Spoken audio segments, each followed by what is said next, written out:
Farmville, North Carolina, that is. And I am interviewing Billy, the Bump It guy, today. You say hi. He's in Hey, Decatur, Neil. Hi, everybody. Georgia. And he's gonna I've been following him on Facebook. I live in the town he's from, and just reached out to him and asked him to do me this favor of doing this interview today.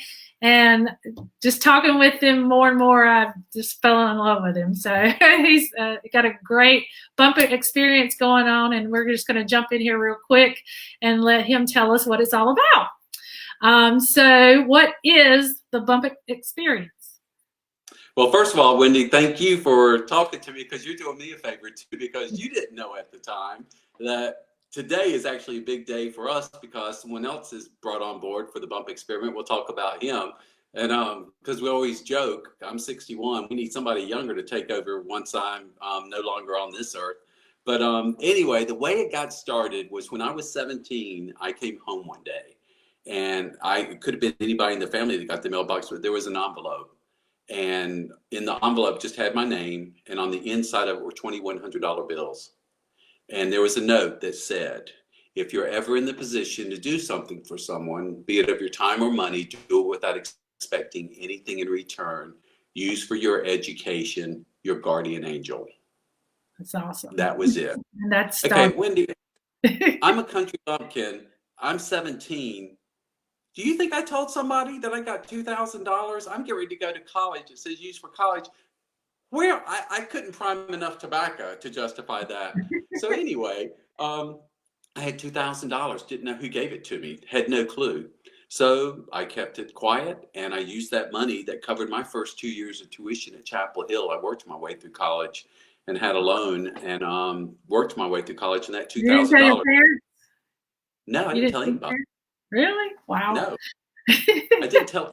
No, how much? $2,000 back then? No. Yeah, but you Really? still on You your still don't education. Most understand? people would have done that. I was like, okay, this is just really odd. But anybody that knew me in Farmville, I was the local kid that cut everybody's yard in town. Worked all the time. I worked at Lenore Memorial Hospital as a nursing assistant a couple of years. I was always hustling for money. And so when I got into Chapel Hill, I was excited, and I knew I had that money, and that allowed me to. It was $500 a semester then. So I Wow. used the money, not knowing who gave it to me, and out of a sense of gratitude, I moved to Haiti for 3 months through InterVarsity Christian Fellowship for kind of like an internship or to give back a missionary trip. I was at the First Baptist Church in Farmville, and my home church there helped support me for that. And I moved to Haiti for 3 months, and I worked in radio there, and did a ministry with the people in Haiti. I lived in Cape Haitian, Haiti, and was there 3 months, and then I was back in Farmville briefly, and then I moved to Atlanta, and I've been here ever since. Now, as I'm progressing, I had accepted a job, and all the while now, I always say I've been nice, but I said when I got that anonymous note, then I was cursed to be nice for sure, because I came from a family that taught me to give back. But once that happened, I was like, now I'm really cursed to be a nice guy, because I don't know who gave me this money. Right. And so I started doing things for people and volunteering for different things here in Atlanta. I live about 10 minutes from the city of Decatur. And I would come back to Farmville. And over a period of about 3 or 4 years, I would come home and people would say, oh, Bump was asking about you. And I would visit all the local people because everybody knows everybody in Farmville. And the odd thing was, Wendy, I go, okay, this is kind of odd that people keep saying that Bump is asking about me. And you go, well, why would Bump ask? Well, Bump was the postmaster in Farmville back in the day. He knew everybody in Farmville. Right. And he sat beside me in the choir at the church. Okay. Um, so Bump knew me pretty well. And so finally it dawned on me. So I ended up going to a wedding for JD and Maria Andrews, and I knew Bump was there and was home for that. And I will never forget seeing Bump up against the hedges. And I walked up to him and he started smiling. I'll get emotional. And then he had Aw. tears in his eyes. And I looked at him and I said, I know that it's you. And we hugged each other. And I told him in that moment, Boy, it gets me going. I said, I because got of you your, crying. We love Oprah. I I mean, it's love like it. why I am who I am and what I do. I said, because of your Oh, kindness, I'll help thousands of people in my lifetime with my time and money. And so I kept on doing things for people here in Atlanta and around when I would travel. And about 12 years ago, I would pull people into, I got to wipe the little tear there. That oh, just really, anyway, I would get people involved in things. And they would say, finally, when I was about 48, they said, Billy, make this bigger.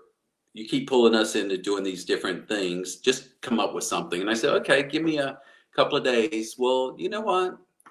Sometimes you get answers when you least expect it. And my answer came back, you need to create something, call it the bump experiment in honor of Bump Humphrey. And oh, so that's great. I immediately start working on a very dated website that we'll talk about now, my first attempt. And some big news on that front, but I called it the Bump Experiment in honor of Bump. And the saying I decided was bump it up. The same thing as pay it forward, do something nice, the golden rule. And for the mission statement, I use the exact same message that I got at 17, which is if you're ever in the position to do something for somebody, be it of your time or money, do it without expecting anything in return. So we launched the bump experiment. Somebody said, well, what if it doesn't catch on? I go, if only one person helps another person, then we're doing good. That's right. But little do I know, 12 years later, they're bumping up magnets all over the world. We know the message of the bump experiments is in at least 17 countries now. And there are magnets on cars, on all kinds of things all over the world now. That is awesome. And why? I know I asked you earlier, and I want you to tell the audience. Why are they orange? Where did you get the orange color from? The orange started at when we started talking to people about what kind of magnet would you put on their car, and we found out that people don't like a lot of different colors and looks and everything. And so when we talked with a few groups of people, we found out that khaki was very neutral. And so people didn't mind putting a khaki magnet on their car. So I ordered 1,000 just to see how the bump experiment would go. Got the 1,000. When I got the order from a local sign franchisee, they said, they gave me the magnets and they were bright orange. And I went, oops. I said, I'm sorry. It's supposed to be khaki. And they said, well, let us look at the work order. And they said, you're right. They're supposed to be khaki. And they said, we'll just have to eat the cost. And I said, well, hold up just a minute. I said, how about this? Because it was out of their pocket to take the loss for 1,000 magnets. I said, how about this? How about I'll buy the 1,000 orange magnets at your cost and you get me 1,000 khaki, which I'll pay. So then it's a win-win. And they said, really? And I said, yeah. They said, thank you. And I said, well, thank you, because I've got magnets at cost, and then I got the real color that I need. And Well, you bought when I them. started giving out the orange, yes, I bumped them and they bumped me. So when I started giving out the orange magnets, everybody loved the orange magnets, even though when we talked to a few people, orange is too bright. And so we realized, oh, we're going to go with orange magnets. But then my khaki magnets came in, and I'm using khaki, which we call the collector magnets now. If you got a khaki magnet, you're only one of 1,000 people that have them, Oh, because wow. it's Have orange now. you given And them all obviously, out? do what? Have you given all the khaki ones out? Oh, they were gone long, They're long, long, gone. long time. Okay. So they are collector's items. I've been giving out. I should have had an original khaki magnet. I've got one in the closet. But anyway, everything that I do obviously it's about orange now. Whether it's the wristbands, and people give me orange all the time, which is fine because orange is my favorite color. I have orange on. I know. I noticed that about you today. I noticed that. So, can you give us some examples of the ways you bumped it and easy ways for my sister wanted a question, easy ways for people that are fixed income. They're like, I don't have the money to do it. But as you said, whether you have money or not, bump someone. Wendy, I love that question because people will say, I don't have the time or the money or limited funds. And I always tell people, I'll never forget, I got stuck in traffic a couple of years ago and I stopped at Community Barbecue. And I'm purple, and everybody in this community barbecue was purple except for this one woman that was pink. And when I'm going in there, all these purple people are there, and there's one pink woman, and I'm getting my order, and I look at her and I say, "Hi, how are you today?" And Mr. Purple, talking to the pink woman, she goes, "You're the first person that has said hello to me." And I said, "Really?" And I looked at her and I said, "Well, did you say hello to anybody else?" And she laughed and she said, "No." And I said, "Try saying hello." I That, always tell people, there's a story when I was flying from Raleigh to Atlanta, and there was a family.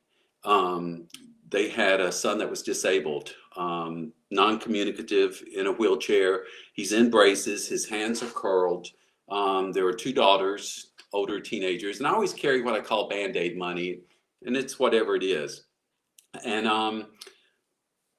I heard them talking that they were going to Disney, but this was all that Christmas was going to be because they only had so much money. And I realized that the dad was really saying we only have so much money. And I said, "Here's my card. Somebody did something nice for me, and I like to try and surprise people and do nice things." So I give him my card, and I give the two kids some of my Band-Aid money, and they get excited. And then I get down on my knee, and I ignore mom, and I ignore dad and the two sisters, and I'm talking to this young man who's unable to communicate and in braces and in his wheelchair.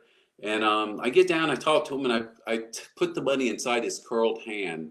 And I told him about my experience at Disney. And I talked for him for about 2 minutes, ignoring everybody else. And at the end, I got up, and mom's crying, dad's bawling. This stranger that's standing in line to catch a plane hugs me and goes, "Nobody ever talks to my son." And I said, "Sir, regardless of your son's disability, nobody knows how high his spirit soars. So always tell your son you love him, hug him, and talk to him and include him." And I always use that to say, when you say you don't have the time or money, that your hello might be the only hello that person gets, because we don't have to have a disability in order to be invisible. I know a lot of times if we look a certain way, if we have a disability, if we're from a different part of town, or live in this part of the city or that part or whatever, or you drive an old car versus a new car, and it works on all levels. That, oh, I'm not going to talk to them. With that hello that you give them might be their only hello. So if you're on limited funds or don't think you have the time or money, I always tell people it costs you nothing to say hello. When you go to the grocery store, have you ever thought the novel idea of, instead of banking your cart on the side, of actually taking your cart and returning it so it doesn't ding into someone else's car? Because I am first to admit, when I was younger, I would leave my carts until I got to my car one day and I had a big ding in it because somebody had just done that. So right. it costs you nothing. Something else I do is I tell people, let people in front of you when you drive. That costs you absolutely nothing. And That's back in a the day, we hard used to one. always knock. That was a hard Yeah. one. Oh, well, believe me, in Atlanta with traffic, it is. Well, It is. But just let somebody in front of you. And I call that, you bank your kindness. So when something good happens to you, it's not luck or coincidence that something good happens to you. You bank kindness. You don't do something with the intention of getting something back. It's just the way it truly works. you're amazing. Yeah, he's got me No, on I'm not. all Listen, kinds okay, I of. gotta stop. You know what? I'm not amazing. I'm just a guy who realizes, you know what? I always tell people, I don't really care where you live, what you work, what your job is, anything. Just tell me what you do to make a difference. And Right. when somebody says nothing good ever happens to me, the first thing I ask somebody is, "Well, what have you done for somebody else?" And they go, "Well, what are you talking about?" And I go, "What have you done for someone else?" When you give, I will tell you, I get so much more joy out of giving than I do receiving. And it's such an exhilarating feeling when you're able to do something. I would say probably four-fifths of the things I do, the people do not know my name. I call them hit and runs. I just make something happen. About the coolest thing that I do, when you say, and friends have started doing this, and friends will give me these for gifts or birthdays. It's a Starbucks card. Can you see it? Hmm. I give out $5 Starbucks cards, and I put them in their gift things. They're like this. And all I do is include the mission statement of the bump experiment. So Right. I could be standing in line somewhere, or somebody will see the card that's covered in magnets and go, "What's the bump experiment? What's that like?" And I go, "Well, here, you just experienced it. What's that?" And I said, "Well, take a look at it." or you just do surprises. There's a cool story that I had that this past Christmas. I'm flying into Raleigh, and I'm by the Renaissance Hotel, and I'm checking out some shops before heading to Farmville. And there's a woman in a store, and they've got Christmas trees with ornaments. And I hear the woman ask the cashier, she goes, "Do y'all by chance have a Georgia peach ornament?" She goes, "My daughter and son-in-law just found out they're moving to Georgia a couple of days ago, and I would like to give them a Georgia peach ornament." And the woman looked at her and said, "Ma'am, you're in Raleigh, North Carolina. You got a better chance of winning the lottery as finding a Georgia peach ornament."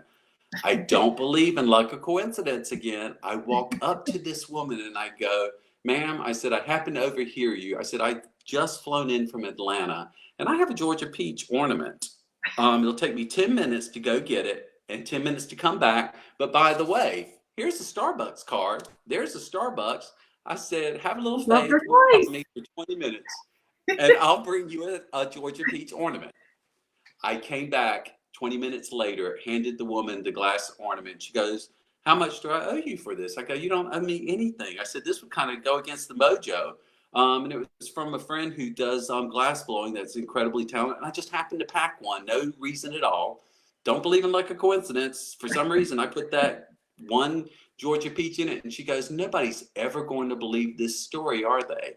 And I said, "Well, only if you tell it."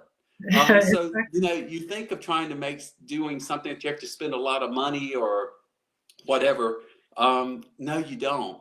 But I'll tell you this too. I don't know how it is around where many people are, but Atlanta's having a lot of um, the COVID cases, and a lot of people. I mean, the city shut down. People aren't working, and I normally don't talk about things, but this is the perfect example of where it comes back to you. I ended up covering someone for $300, um, and I just gave it to them. Well, I just had a birthday. My neighborhood surprised me. Thank you again to my neighborhood. But let me tell you this: the reason I tell you the gift of the 300 was the fact that when you give, it comes back. I ended up with two belated birthday cards this week. One was $100 bill out of the blue from someone in Chicago, Illinois, and the other came from Eastern North Carolina, and it was a check for $200. And I called them and I said, "Why are you sending me a check for $200?" She goes, I don't know. I just wanted you to have it. And you do things for other people. I just wanted to bump you." So, Wendy, right there was the $300 I had just given to help somebody, and boom, it's right back in your pocket. That to me is you give from your heart. And I always tell people, just because you give doesn't mean you're going to get money, but it could be a new friendship. You might get a promotion, who knows? But it could be a new friendship, a new experience. You just never know. And I can tell you, when it's much more fun when you do something anonymously and they can't trace it to you, because then that person goes out. I don't know. There's a mom at the grocery store. I heard her tell her kids that dad had been sending checks, that it was going to be a while before they could come back. And the kids were talking about, "We want to eat this, this, and this when we get home." Right. And the mom explained to them, "We got to make them last." And I hung out. And when it came time, I covered the groceries. And the woman looked at me and she goes, "You have no idea." And she started crying. And I Aw. said, "Well, I hope I see you next week." I walked away. I don't want her to say, that's when you say, "Oh, Billy, you're the." No, I'm not. I'm just the guy who does what we all do. We bump it up, we step up. Because I can tell you that woman's going to go out, and when the people say that the world sucks, she's going to say, "I disagree, because you're not going to believe what happened to me." And that gives people hope. And I think for every time there's something, I always tell people, unfortunately, we judge the quality of our lives by the misery of others. I'm two car payments behind, Wendy, but I heard you lost your car last week. So I guess I'm doing better than you are. Um, we're talking, Wendy, and you say, "I take 4 prescriptions." And I go, "Wendy, that's nothing. I take 8. My doctor has got me on 8." Folks, you don't judge the quality of your life by the number of prescriptions you take or by the number of car payments you're caught up on. Um, it's thankfulness for family, friends, job, gratitude. But I always say, you notice the news. the first thing we see, whatever time of the year it is, it's the bad news. And we're going, I'm sure glad I don't live there. I'm sure glad that tornado didn't hit me. I'm glad I wasn't in that fire. And then we end the news with a happy little story. I wish they put happy little stories at the very front of the podcast, Exactly. or the podcast of the TV shows. Yes, definitely. Well, I had a question from my sister again. She wanted to know, where can you get the magnets? All you got to do is go to the homepage of the website. That's right now. If you just Google thebumpexperiment.com and just say, Billy, can I have a magnet? Right now, I'm not getting to the post offices as often just because of everything that's going on. And we're in the process of getting new magnets, which we're at a standstill right now. But if you'll ask for a magnet, I'll do my best to make sure you get one. And I got to say, in Eastern North Carolina, and especially in Farmville, I love it when I go home and you'll see Bump It Up magnets. Yes. Around. I've got a few comments too that I guess you can read later. I can read one now, but Nikki Evans said, someone placed 2 lights in my yard one night and I traced it back to this guy. Let me tell you, it was me. In my neighborhood here, we had kind of sad go on about 3 years ago when a lot of bad things were happening in the world. And somebody posted on our community board. I live in a very diverse neighborhood. It's incredibly wonderful. It's about 150, 60, 170 homes. And there have been 3 things. I love it when people say, my mom always says it comes in threes, and I hear people, but 3 bad things happened within a month. And somebody said there's just a lot of darkness in the world. So I decided quietly to start putting these crackled glass solar lights in front of my neighbors' mailboxes. But I would pick different neighbors throughout all of the homes, and I would do it when nobody saw me. And people posted on the community board, the neighborhood's lighting up. Who's putting the lights in the neighborhood? And nobody knew who it was. Finally, it took me about 2 weeks, but I put out about 170 bulbs. I did the same thing to some people in Farm, just to light things up. And I will say that the best thing about Farmville has always been very supportive of me in the Bump Experiment. And I quietly, when I'm around, even on visits and at Christmas time, when I was here this past Christmas, I quietly hit some people's homes with Starbucks cards and a few little surprises. And some of them won't figure out that it's me, and others will. But yeah, I still remember doing that at Nikki's house. Christine Taylor said, I know he used to do some nice things for my sister Sylvia. Yeah, that cat. Yeah. And then you can read some more comments, but I do have a comment from somebody all the way in Ohio. Who would that be? Checking in from Columbus, Ohio. Hi, Billy. Alex Core. Who's that?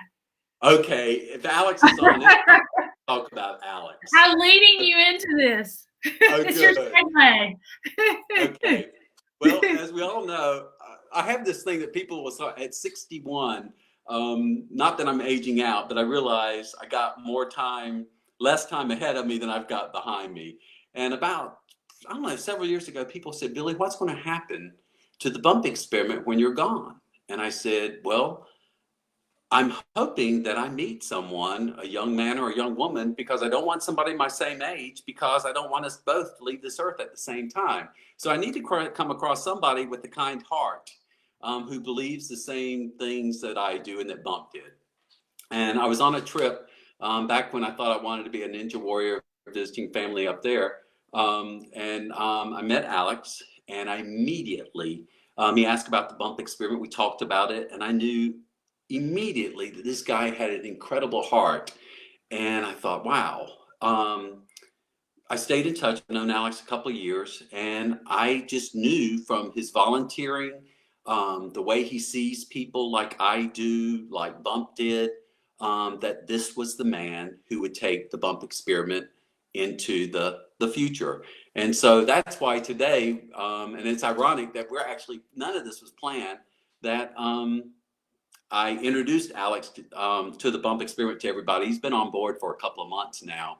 I will tell you one thing, and he'll chuckle when we hear that. Folks, when you go to the bump experiment, okay, I'll admit I was the guy that did that. I'm a web builder. The bump experiment's not a official business. It's a movement. It's a kindness movement. I did a web builder, and the best gift Alex has given me, besides taking on the bump experiment to continue it when I'm gone, is the fact that he has created a new website. There's a sneak peek at it. It'll be up and running shortly, hopefully in 3 to 4 weeks. Alex is 24. He's got a lot of heart and hopefully a lot of years ahead of him. And he's very passionate about helping people. He's a great guy. I always said there was a movie, Field of Dreams, and the character Ray, they said, build it and they will come. And it's kind of ironic because Alex played baseball. And gosh, remember I say I don't believe in luck or coincidences. And here's the man who will be beside me now working with the bump experiment. He's out of Columbus, but he's the guy who will work with me and will help continue growing the bump experiment and take it to the next level. And one day, hopefully, I'll be looking down from up above with Bump and I looking down on Alex, helping him, guide him along the way. Now, did Bump ever know that you named it after him? Did he know, No, or did that came no. later? Okay. No, I went to Bev and I stay in touch with Bev and his granddaughters. No, because Bump had passed when all of this. I wish he had been around. I will tell you this though, Wendy. A lot of times people ask, when I first launched the site, I can't tell you the number of stories I got on my website of telling me what Bump Humphrey did for different people within Farmville, North Carolina, that he gave and gave and gave. It wasn't just Billy. I just happened to be one of many. And that is why, I always tell people it only takes one person to care. And if you notice on the new page, if you go to Facebook or Instagram or something, you'll see that there's two hands that touch. And I always tell people, everybody else might ignore you, but it only takes that one person to care. And I always say that I invest in people because that's where I get my best return. It just is. I believe me, anybody that knows me knows that I'm very passionate about the bump experiment. I eat, live, and breathe it every day. Now, nicest thing you've ever done? Is that there one that stands out in your mind that you can tell, or? The nicest thing I can say, I have been blessed to do some things that people might think are pretty cool, but the nicest thing I've ever done in my life cost me $17. That's where I was going. I didn't know if this was a story that I was like, I wrote it down, but I don't remember. So this is where we're going. I'll invest in people's education. I will help with transportation. But the coolest thing I've ever done and been blessed to have the opportunity was I was in Decatur at the 335 building here a few years ago. And I'll only use her first name. And I had my hands full. And I opened the doors with my hands full. And she went, thank you. And she said, nobody ever opens the doors with their hands full. And I go, I do. And as we walked to our cars, they were beside each other. She goes, I bet you're going to have a good weekend. And I said, actually, I just euthanized one of our dogs. And I said, it's going to be kind of tough. And as I said that, the woman just broke down crying uncontrollably, Wendy. I walked up to this 5'0" woman. I'm 6 feet tall. And I just hugged this woman. And she could not quit crying. And she's just right here in my chest sobbing. And after, honestly, it was 3, 4, 5 minutes. She goes, I am so embarrassed. And I said, that you're fine. And she goes, tomorrow is the 1-year anniversary of my only child committing suicide. Now, I've said this so many times, but I mean, believe me, I don't believe in luck or coincidence. I think the good Lord puts you in the path of people. So many times we're so busy looking at technology, we miss it, or we've got something on our mind, or we got to be somewhere. But I'm always late, so I'm pretty open to seeing and very much awareness. Sometimes I feel like it's that touched by an angel that you're in touch. You're supposed to be looking around all the time. But I don't read the Journal Constitution here. I might read it honestly 2 or 3 times a year. But Robin is talking about her son, and as she's talking about Zach, about how he had a relapse, and they unfortunately found that he had overdosed in the old Fourth Ward. I had remembered that I read that story in the paper. That's one of the few times I had taken the time to read the paper. And I remembered her son, Zach. And I said, Robin said that she hadn't been doing very well since. And I said, well, have you gone to any support groups? And she goes, I go to two, but neither of them have helped simply because many times the parents there will talk about a sign they received from their son or daughter um, who they've lost to suicide. And she goes, I've never gotten a sign from my son, Zach. And I said, just because you don't get a sign from your Zach, you carry your love for him in your heart. And love is eternal. And as long as he's in your heart, he's in a safe space. And I hugged her again. And she left. She gave me her business card. Well, she didn't know that she was in with the Bump It Up guy. I went and bought a $10 Starbucks card. I normally do $5, but I went 10 and bought a card that said, sending you a hug. Well, little did she know that I had another dog, and the dog's name that had died was Zach, or I'm sorry, was Tank. And I put her card, got a card for her, and on the outside of the card I wrote, sending you a hug from, and pointed to the postage stamp of my other dog. My other dog name was Zach, so it said, sending you a hug from Zach. By the way, Zach's my dog. I still have the letter from Robin that says, what stranger gives you a hug, listens to you, sends you a Starbucks card, sends you a greeting card, sending you a hug, and then sends you with a postage stamp with a dog named Zach. My best friend said, who puts their dogs on postage stamps? And she goes, you are my sign that my son is okay. And Wendy, what better gift can you give somebody than peace of mind? Now, there is no luck or coincidence involved in this stranger needing a sign and needing that comfort. And I'm the one who's just used as a messenger. It could have been you or anybody else on the street, but that's where I go. It only takes one person to care. If you're willing to be used, there's tons of opportunities you could be used with your time and money. And again, I'm no more impressed if you give $1 or you give a million, or if you open the door for somebody, or if you spend your whole life volunteering all the time. It's the fact that you're open in the moment, because that one time that you do something, you have no idea how that might influence, help. That might just be what that one person needs. And I guarantee you that one person is going to go out. My idea is you plant seeds of kindness. So I just built this a big field of people that I do nice things for. And then because my friends and the people that I do nice things, well, we've got this incredible field of dreams of kindness that eventually it's like make a ripple, create a wave. So eventually we got so many people doing nice things that people don't have time to focus on all the bad things, which Right. is like what's going on right now in the world. We see all this kindness that's going on all levels, but all these levels are equal. Whatever you consider a small or big, they're all equal to me. And my question is, why don't we do this all the time? Why does it take a crisis? Exactly. Well, they're going to now because they got the I hope Bump It so. experiment with I hope Mr. so. Bump It. Well, we've been up here about 33 minutes so far. So, but I could talk to you forever because you have wonderful story after story after story. It's just, you got me in tears here. India, I got one more to tell you that Yeah, most people, you keep going. people will ask me, because people say, oh, you're always, you know what? I always say I'm cursed to be nice, but believe me, I've got my faults and I got plenty of them that I remember, and I've got to try and look for him again this weekend because of the way things been. I haven't been able to try and find him. But about 4 months ago, I was going to Sprouts and I saw a gentleman sitting off to the side on a bench, and he had a couple of pieces of like a luggage type thing and a rack of some kind. And I thought, oh, he's catching a lift. I was back 2 or 3 days later and I saw him again there, sitting there on that same bench again, same everything. And I'm thinking, okay, that's odd. Well, within a week, I'd seen him 3 times and I knew that I went, this guy's homeless. I know he is. So there's a door on the far left end, and then there's a door on the far right end. After a week, my gut tells me, I listen to my gut, he's homeless. But still, for another week, so that I didn't have to confront and get involved, because if I stop, I got to get involved. I kept on going in the left-hand door and coming out the left-hand door, and this man is sitting over here on the right. So Billy, who's as nice as he can be, has been avoiding this man for 2 weeks.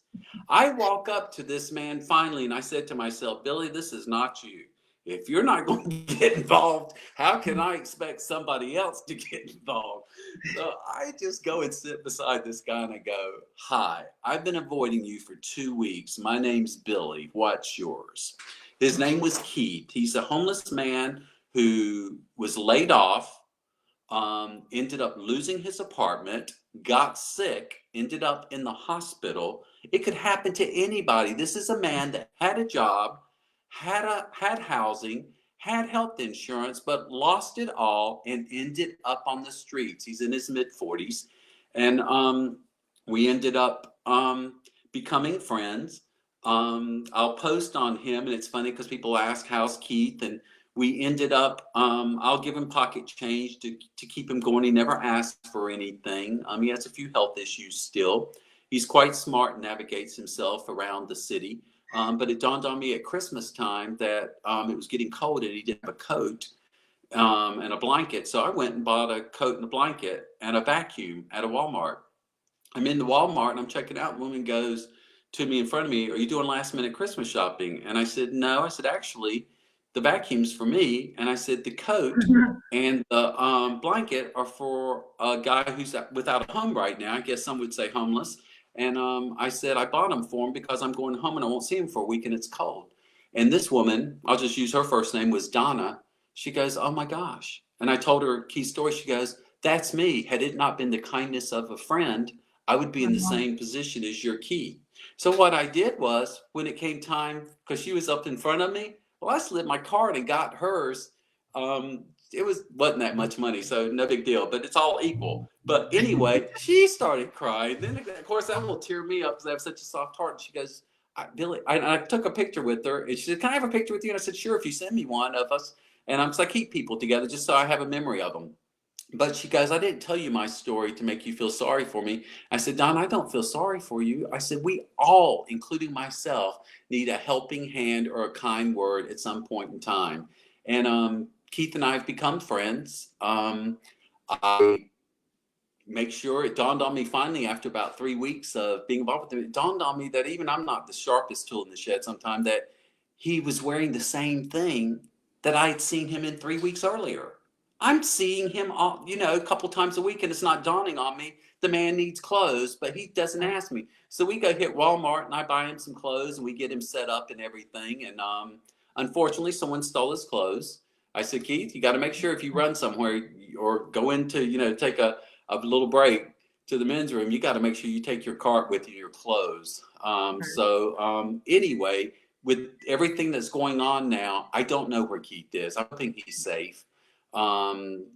We can't be out and about here in Atlanta. We're in shelter, but I lost track of him about 2 weeks before that because they started people not wanting to be, they wouldn't let people hang out or anything. Right. So anyway, I'm hoping he's safe, but yeah. We'll find But him. that just goes to show, if we always hesitate to get involved sometimes, including myself. And I always think, well, folks, if it's not us, then who? Exactly. Well, I know you don't think you're amazing, but I think you're just awesome. A lot of nice comments that you'll have to look at. He can't see the comments, y'all, so you'll have to look at them later. But several people have jumped on from Farmville here and said very nice things about you. And I'm sure it'll get even more once people start watching this. Trying to think what I was going to do. So let's let them know again where they can find you. So on Facebook, It's Billy Von Trill on Facebook, and you can also look up Alex Core on Facebook. Alex is also on Instagram. If you go to the homepage of the Bump Experiment, the old one, which remember, it shows you a new picture, so you go, "Oh, we got some new blood in this thing." Then we'll see what it's going to look like in the future. But it lists all of our social media, so you can contact us. And either one of us, give a shout. And I always just tell people, just go out there and do some nice things, because it's going to make you feel better. When I speak, I always tell people, do you want an instant secret to looking younger? Have you ever considered any cosmetic work? We joke because of age. And there is a running thing, and Alex knows this too. I love it when people, whatever age, as we get older, I'll speak and somebody will say, "Well, you don't look old enough to do whatever, or to know that, or whatever." And I go, "Yeah, I am. I'm 55, I'm 60, I'm 61 now, and they always say, "Gosh, Billy, you look good for your age." And one of the interactive things I do with people is I always ask, "Who's the oldest person here in my audience?" Because I give out gift cards while I speak, because it's an exhilarating feeling to be bumped. So once you realize how good it feels, and hopefully it opens you up to bump other people. But I give out the biggest card to whoever's the oldest person there, and say, "Wendy, you're my oldest person," and say you're 55 in this group. Sometimes it could be 30 years old, the oldest person, or they could be 75. But say I'm going to say you're 55, Wendy. Say you're way years younger. But I go, "How old are you, Wendy?" And you go, "55." "Wendy, you look great." "Oh my gosh, you're 55. You look incredible." And I'll say, "Folks, did you notice I did not tell Wendy, Wendy, you look good for your age. You look great for a 55-year-old." Because I said, "Folks, we don't go up to a 24-year-old or a 30-year-old. Hi, Julie, you're 30. Wow, you look good for a 30-year-old." Exactly. Yeah, it's just a thing of just funny how I take people out of their comfort zone, so that hopefully we get comfortable with anything, with anybody, any situation we're in. People we see, step outside of your comfort zone and don't put labels on people. Right. Just be in the moment, step out of your comfort zone, and hopefully help somebody.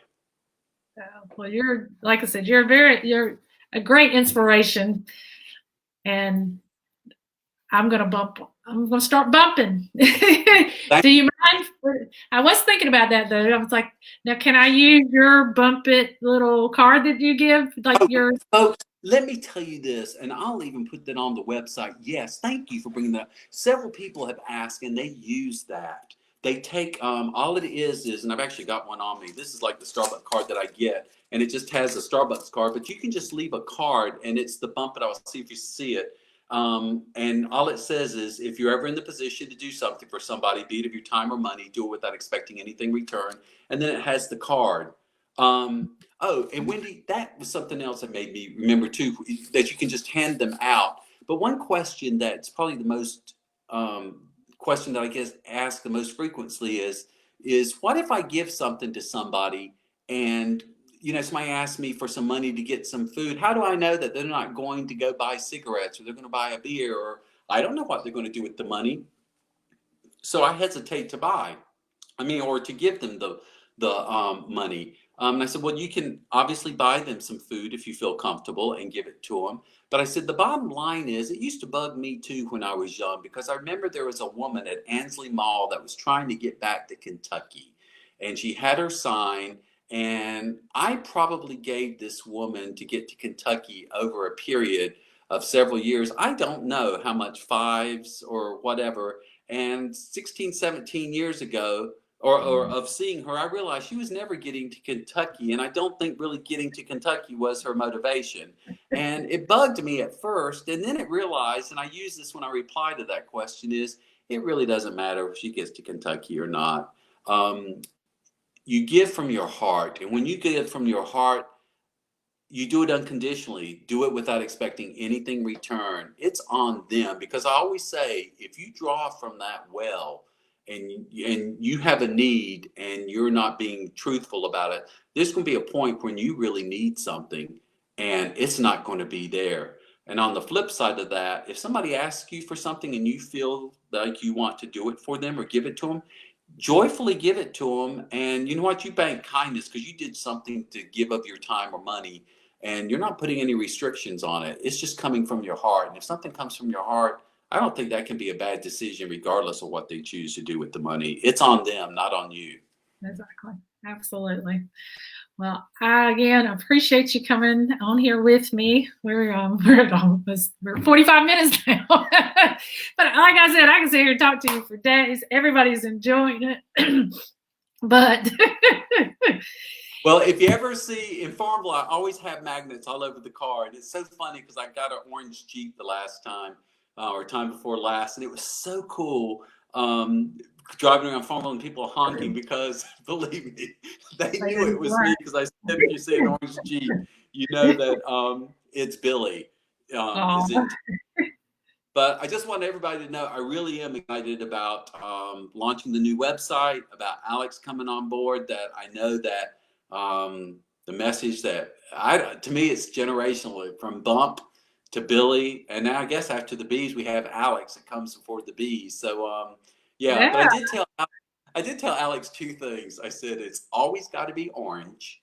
And you got to like the color orange. But I said, whoever you end up marrying in life, she better be kind and she better like the color orange. Because I guarantee you, you got a lifetime ahead of getting lots of orange. exactly. Well, I love what you do. I love the concept, and y'all start bumping it today, right? Thank you, Wendy. Bump it up. Thank Thank you, you. Mike. Appreciate it. Bump it up, everybody. Bye bye. Bye.